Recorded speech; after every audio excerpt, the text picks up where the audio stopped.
Hello दोस्तों, नमस्ते। मालती जी ने अपनी बहू को आवाज़ लगाई। वह अभी अभी बाज़ार से आई थीं। जी मम्मी जी, आ रही हूँ, कहती हुई मानसी अपनी सास के पास आ गई। देखो, यह साड़ी तुम्हें पसंद है? मालती जी ने मुस्कुराते हुए मानसी को साड़ी का पैकेट पकड़ा दिया। मानसी ने पैकेट खोला। साड़ी देखते ही उसका चेहरा खुशी से चमक उठा। पैकेट में बहुत ही खूबसूरत पिंक कलर की बनारसी साड़ी थी। अपने मनपसंद रंग की साड़ी पाकर मानसी ने अपनी सास से कहा, साड़ी बहुत ही सुंदर है मम्मी जी। यह साड़ी तुम करवा चौथ पर पहनना, और मैंने मेहंदी वाली को बुला लिया है, वह आकर तुम्हें मेहंदी लगा देगी। उस दिन बहुत अच्छे से तैयार होना।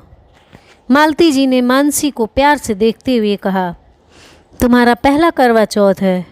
मैं चाहती हूँ कि उस दिन तुम सबसे सुंदर लगो और सभी तुम्हें देखते रह जाएं। मालती जी ने मुस्कुराते हुए मानसी से कहा। जी मम्मी जी, मानसी ने धीरे से कहा। अब उसके चेहरे पर उदासी छा गई थी। मानसी का उदास चेहरा देखकर मालती जी ने पूछा, क्या हुआ बेटा? अभी तो तुम इतनी खुश थी, अचानक क्या हुआ कि तुम उदास हो गई? कुछ नहीं मम्मी, बस ऐसे ही, मानसी ने बात टालते हुए कहा। मालती जी कुछ और पूछती, तभी दरवाजे की घंटी बज उठी। मैं देखती हूँ कौन है, कहकर मानसी ने दरवाज़ा खोला तो सामने अपने भाई को देखकर उसका चेहरा खुशी से चमक उठा। नमस्ते माँ जी। मानसी के भाई ने मालती जी को अभिवादन किया। मालती जी ने बहुत प्यार से कहा, आओ बेटा बैठो। घर में सब लोग कैसे हैं? मालती जी ने पूछा। सभी लोग ठीक हैं माँ जी। मैं मानसी का करवा लेकर आया हूँ, मुझे आपसे कुछ कहना है। मानसी के भाई ने संकोच करते हुए धीरे से कहा। हाँ बताओ, क्या बात है?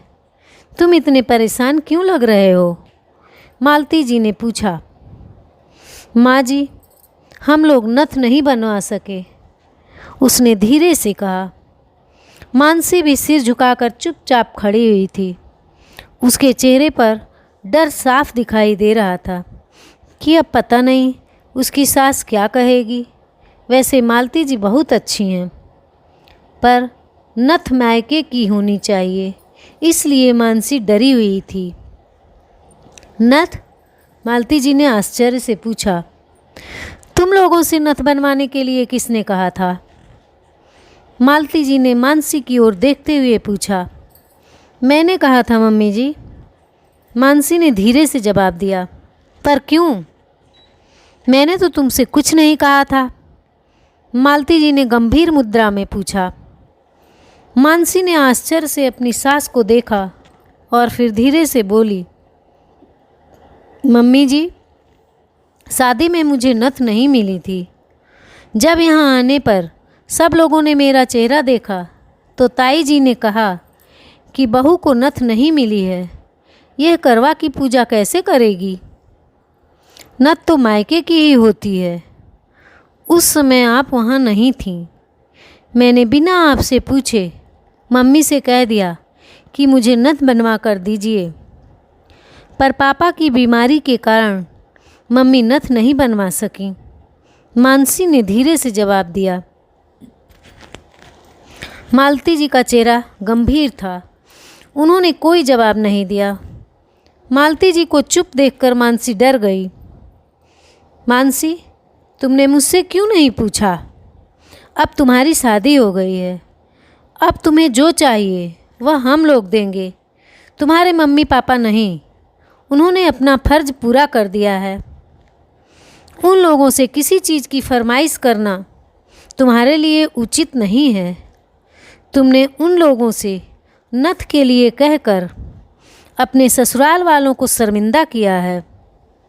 वह लोग क्या सोचेंगे कि हम अपनी बहू को नथ भी नहीं बनवा कर दे सकते?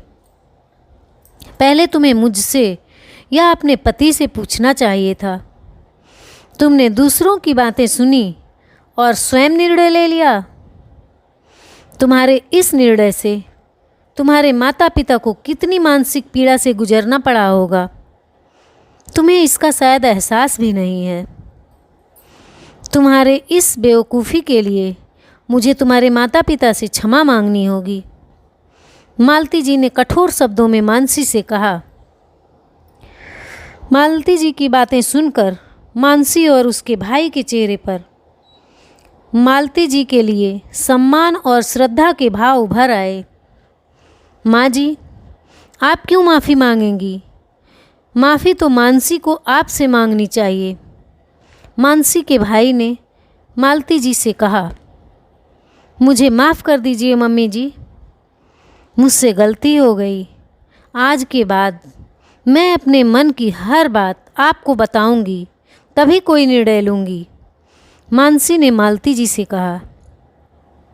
नहीं बहू, मुझे तुम पर नाराज़ नहीं होना चाहिए था, पर तुम्हारी इस हरकत के कारण मुझे अपना समय याद आ गया, जब मेरी सास ने मुझे अपने मायके से नथ लाने के लिए कहा था।